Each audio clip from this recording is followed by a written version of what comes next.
इस सेशन में अब हम पहले जो है वो बात करेंगे मेल रिप्रोडक्टिव सिस्टम की। हम उसके सारे जो इंटरनल स्ट्रक्चर्स हैं उनको देखेंगे और ब्रीफली उनके फंक्शंस को भी देखेंगे, और फिर ये भी देखेंगे कि किस तरह वो जो सारा ओवरऑल फंक्शन है वो एक ख़ास किस्म के हार्मोनल कंट्रोल के अंदर है और कौन कौन से हार्मोन्स किस चीज़ को कंट्रोल कर रहे हैं। So let's begin with the male reproductive system. सबसे पहले तो हमारे पास उसके मेजर ऑर्गन्स आ जाते हैं कि रिप्रोडक्टिव सिस्टम के अंदर कौन से ऑर्गन्स हैं जो मेल के अंदर एग्जिस्ट कर रहे होते हैं। तो जो मेजरली हैं वो 4 हमारे पास जो हैं डिविजन्स हैं जो मेजर ऑर्गन्स हैं। फिर इंटरनल स्ट्रक्चर्स बहुत सारे हैं, वो हम आगे देखते जाएंगे। वी हैव गोनाड्स जो कि टेस्टिस होते हैं। Then we have accessory ducts हैं जिसमें 3 तरह की मेजर डक्ट्स हैं। We have epididymis, ductus deferens and ejaculatory duct और यूरेथ्रा। उसके अलावा हमारे पास जो है वो एक्सेसरी ग्लैंड्स हैं। एक्सेसरी ग्लैंड्स में हमारे पास सेमिनल वेसिकल्स हैं, प्रोस्टेट ग्लैंड है और बल्बो इथरल ग्लैंड है। उसके अलावा जो एक और ऑर्गन है that is the copulatory organ और that is penis. So let's see के गोनाड्स क्या हैं। मेल में गोनाड्स जो हैं बेसिकली वो क्या हैं कि वो अ पेयर ऑफ टेस्टिस हैं जो कि यूजुअली बॉडी से बाहर हैंग कर रहा होता है इन अ पाउच, जो कि एक प्रोटेक्टिव कवरिंग है जिसे हम स्क्रूटम कहते हैं। अब ये इसलिए होता है कि जो ह्यूमन स्पर्म्स हैं they are preserved at a lower temperature than the body. अब बॉडी का हमारे 37 डिग्री सेल्सियस है तो they are functional on 35 degree Celsius, इसलिए they are present outside of the body कि वो फंक्शनल रहें, वो डिजनरेट ना हो जाए because they are temperature sensitive.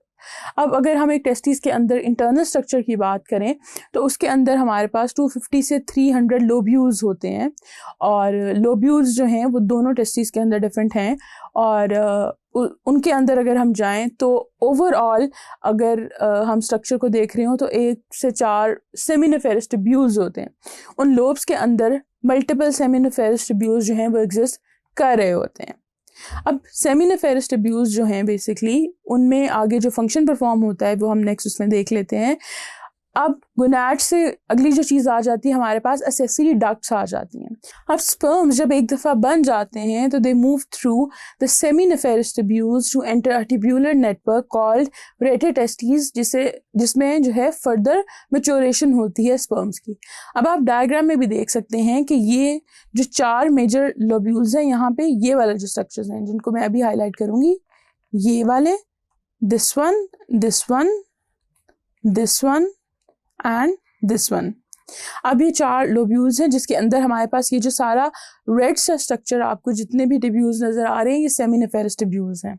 Seminiferous tubules से में जो है स्पर्म्स प्रोड्यूस होते हैं, उसके बाद कहाँ जाते हैं हमारे पास इस रीजन में आ जाते हैं, ये जो मैंने अभी सर्कल किया है। ये जो सर्कल है इसमें जो स्ट्रक्चर्स मौजूद हैं इन्हें हम कह रहे होते हैं रेटेटेस्टिस। अब यहाँ पे क्या होता है कि मैच्योरेशन होती है स्पर्म्स की। जब मैच्योर हो जाते हैं तो यहाँ से बाहर जाते हैं एक ख़ास जो है डक्ट के थ्रू जिसे हम कहते हैं अफेरेंट डक्ट्यूल्स, यानी कि ये जो रीजन है ये वाली जो एरो शो कर है, यहाँ से ये अगले डक्ट के पास जाते हैं। अब अगले डक्ट क्या है, दैट इज़ एपिडिडमिस। अब एपिडिडमिस क्या है, एपिडिडमिस जो है एक कॉइल्ड स्ट्रक्चर है और ये टेस्टिस के बाहर वाली सरफेस के अराउंड होता है। तो यहाँ से जब एफेरेंट जो डक्ट्यूल्स हैं वो चले जाते हैं यहाँ पे ये हेड के पास, और यहाँ से मूव करते करते करते करते हमारे पास नीचे आ जाते हैं। अब बेसिकली जो है जो ये सारे ट्यूब्यूल्स हैं जो एपिडिडमिस के अंदर आते हैं, इनका एक मेजर फंक्शन है कि इन्होंने क्या करना होता है, एक तो स्पर्म्स को ट्रांसफ़र करना होता है, ट्रांसपोर्ट करना होता है, और ये स्टोरेज भी यहीं पे होती है क्योंकि आप देख सकते हैं कि यहाँ पे काफ़ी वॉल्यूम मौजूद है इन ट्यूब्यूल्स का, तो यहाँ पे स्टोरेज के काम आता है। फिर यहाँ से ये होते होते क्या, ये जो एंड है यहाँ पे that is this the tail of epididymis, ये जाके एक नई डक्ट में खुलती है जिसे हम कहते हैं वास डेफरेंस। अब वास डेफरेंस में जब एपिडिडमिस जो है ओपन होती है उसके बाद ये होता है कि यहाँ पे ये ज्वाइन करती है एक और छोटी सी डक्ट के साथ जो कि सेमिनल वेसिकल की डक्ट होती है, जैसे कि आप इधर डायग्राम में देख सकते हैं ओवर हियर। ये जो रीजन है दिस वन, ये हमारे पास वो रीजन है जहाँ पे हमारी जो एपिडिडमिस है वो सेमिनल वेसिकल की डक्ट के साथ कंबाइन हो रही है। और अब ये वाला जो स्ट्रक्चर ना, ये जो डक्ट बन रही है इतनी सी, इसको एक शॉर्ट सी डक्ट है और इसको इजैकुलेटरी डक्ट बोला जाता है। अब ये इजैकुलेटरी डक्ट जो है ये क्या करती है, ये प्रोस्टेट ग्लैंड में से गुजरी होती है। प्रोस्टेट ग्लैंड, ये जो ऑरेंज वाला सारा स्ट्रक्चर आप देख सकते हैं, ये जो स्ट्रक्चर बना हुआ है ये प्रोस्टेट ग्लैंड है। प्रोस्टेट ग्लैंड से गुजरती हुई ये कहाँ जाती है, यूरेथ्रा में चली जाती है। ये जो रीजन है ये रीजन जो है ये यूरेथ्रा का, ये जो ट्यूब आपको नजर आ रही है। अब प्रोस्टेट ग्लैंड जो है उसके कुछ फंक्शंस होते हैं जो कि आपकी बुक में इतने मेंशन नहीं किए गए, तो it's better not to over complicate stuff. But जो सेमिनल वेसिकल्स हैं, जो प्रोस्टेट ग्लैंड्स हैं, ये हमारे रिप्रोडक्टिव सिस्टम में और साथ जो है यूरिनरी सिस्टम में भी कुछ जो फंक्शंस हैं वो परफॉर्म कर रहे होते हैं। अब यूरेथ्रा जो है उसको हम यूरिनोजेनिटल डक्ट कह रहे होते हैं। इसलिए कह रहे होते हैं कि वो दो काम कर रही है, एक तो वो स्पर्म्स को कैरी करती है और बॉडी से बाहर लेके जाती है, और दूसरा जो यूरिन है वो भी यूरेथ्रा के थ्रू ही जा रहा होता है। इसलिए ओवरऑल जो है सिस्टम को यूरिनोजेनिटल सिस्टम बोलते हैं, क्योंकि जो आउटलेट है उसके लिए, यूरिन के लिए भी और स्पर्म्स के लिए, वो एक ही है, दैट इज यूरेथ्रा। अब उसके बाद जो चीज़ आती है वो आती है कॉपुलेटरी ऑर्गन, उसको हम कॉमन लैंग्वेज में पीनस बोल रहे होते हैं। अब it consist mainly of tissues that can fill up with blood. वो बहुत सारे वेस्कुलराइज स्ट्रक्चर होता है, वहाँ पे बहुत सारे जो हैं वो ब्लड वेसल्स हमारे मौजूद हैं, इसलिए कि that needs to be erected for performing the function of mating. जब स्पर्म्स ने मेल से फीमेल में ट्रांसफ़र होना होता है during the process of mating, तब ज़रूरत होती है कि बहुत स्ट्रॉन्ग किस्म का ब्लड फ्लो जो है वो इस कॉपुलेटरी ऑर्गन की तरफ हो और इरेक्शन हो सके। नेक्स्ट जो चीज़ आ जाती है वो हमारे कुछ जो है एक्सेसरी ग्लैंड्स आ जाते हैं, जिनका हमने पहले भी जिक्र किया। सेमिनल वेसिकल्स हैं, प्रोस्टेट ग्लैंड है, उनको हम अब देख लेंगे। अब बेसिकली सेमिनल वेसिकल्स जो हैं वो कहाँ होते हैं, जहाँ पे स्पर्म डक्ट और इजैकुलेटरी डक्ट मिल रहे होते हैं। जैसे मैंने आपको पिछले उसमें वो जगह पॉइंट आउट की, यहाँ पे भी it's very clear over here, you can see ये वाला जो रीजन है ये सेमिनल वेसिकल है आपके पास, ये वाला, और यहाँ पे जो है ये दो डक्ट्स जो हैं एक उसमें कंबाइन हो रही हैं और आगे खुल रही हैं। ये दोनों डक्ट्स जो हैं ये आगे चली जाती हैं और बेसिकली गुजर कहाँ रही होती हैं, ये प्रोस्टेट में से गुजर रही होती हैं, जो कि ये वाला रीजन है जो बैक पे ग्लैंड नजर आ रहा है, that is the prostate gland. अब बिल्कुल ये प्रेजेंट होता है ब्लैडर के नीचे, और इसका काम ये है कि चलिए थोड़ा सा फंक्शन मैं बता देती हूँ कि ये एक फ्लूइड सिक्रीट करता है जो कि प्रोटेक्टिव इन नेचर होता है फॉर द स्पर्म्स, और उनको नरिश भी करता है। नरिशमेंट प्रोवाइड करने के साथ साथ कुछ प्रोटेक्शन भी परफॉर्म कर रहा होता है।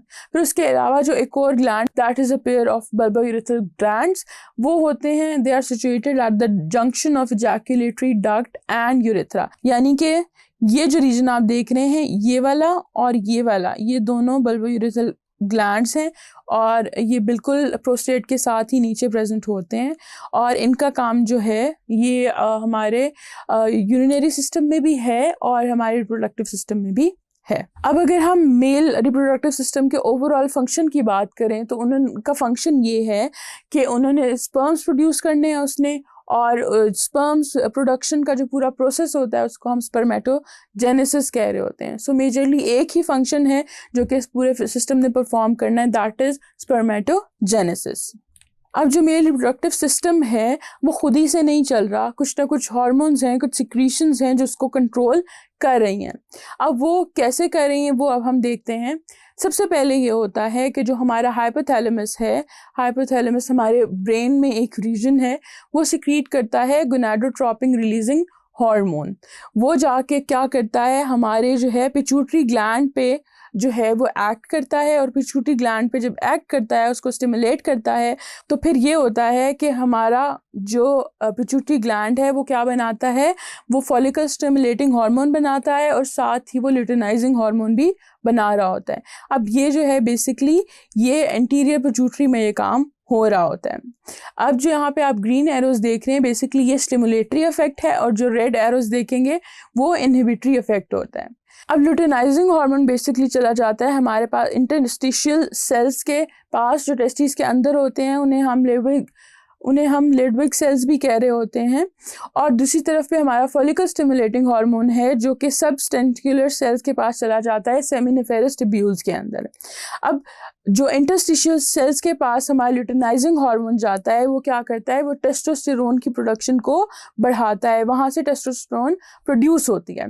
अब टेस्टोस्टेरोन जो है वो क्या है, it is required for the development of reproductive organs and secondary sexual characters. अब टेस्टोस्टेरोन जो है उसके दो स्टिमुलेटरी इफेक्ट होते हैं। एक तो ये कि ये जो मैंने आपको बताया कि रिप्रोडक्टिव ऑर्गन्स और सेकेंडरी सेक्सुअल कैरेक्टर्स जो हैं उनकी प्रोडक्शन। दूसरी तरफ जो टेस्टोस्टेरोन है वो जाती है सेमिनिफेरस ट्यूब्यूल्स पे एक्ट करती है और ये भी स्पर्म्स की जो प्रोडक्शन होती है यानी स्पर्मेटोजेनेसिस होती है ये उसको भी जो है ये स्टिमुलेट करती है। उसके रिजल्ट में जो सेमिनिफेरस ट्यूब्यूल्स है उसमें स्पर्मेटोजेनेसिस होते हैं और स्पर्म्स बनते हैं। अब ये तो सारे का सारा था हमारे पास जो स्टिमुलेटरी पाथवे था। इसके अलावा 2-3 इनहिबिटरी एक्शंस भी हैं। जो इनहिबिटरी एक्शन है बेसिकली वो हमारा टेस्टोस्टेरोन का है। टेस्टोस्टेरोन जो है वो 2 जगह पे इनहिबिट कर रही होती है। एक तो सीधा हाइपोथैलेमस में जो हमारा रिलीज हो रहा है गोनाडोट्रोपिन रिलीजिंग हार्मोन, वहाँ पे भी ये इनहिबिटरी इफेक्ट रखती है। उसके अलावा एंटीरियर पिट्यूटरी के ऊपर भी रखती है कि बहुत ज़्यादा टेस्टोस्टेरोन जब प्रोड्यूस हो जाती है, जब हमारी बॉडी की नीड से ऊपर जा रही है, तो ये फीडबैक मैकेनिज्म है कि हाइपोथैलेमस को भी ये जाके जो सिग्नल करेगा कि भाई अब बस करो, अब ल्यूटेनाइजिंग हार्मोन और फॉलिकल स्टिमुलेटिंग हार्मोन ना बनाओ। इन रिजल्ट ये होगा कि हमारा जो एंटीरियर पिट्यूटरी है उस पे भी इसका जो है एक इनहिबिटरी इफेक्ट है और एंटीरियर पिट्यूटरी ये दोनों हार्मोन्स बनाना रोक देता है जब एक ख़ास लेवल आ जाता है टेस्टोस्टेरोन का। दूसरी तरफ हमारे पास एक और हार्मोन है दैट इज़ इनहिबिन। इनहिबिन जो है वो हमारे सेमिनिफेरस ट्यूब्यूल में प्रोड्यूस हो रहा होता है और उसका भी इफ़ेक्ट जो है वो जाके एंटीरियर पिट्यूटरी की तरफ होता है और वो भी इनहिबिटरी इफ़ेक्ट है। तो इस तरह से ये सारे हार्मोन्स जो हैं ये बन रहे हैं और स्टिमुलेट भी कर रहे हैं और वही जो प्रोडक्ट्स हैं, वही जो हार्मोन्स हैं, वही जाके इनहिबिटरी इफ़ेक्ट भी रखती हैं मेन सोर्स के ऊपर, मेन ग्लैंड्स के ऊपर। तो इस तरह से पूरा सिस्टम जो है एक ख़ास किस्म के हार्मोनल कंट्रोल के ऊपर डिपेंड कर रहा होता है जो मैंने आपको अभी बता दिया।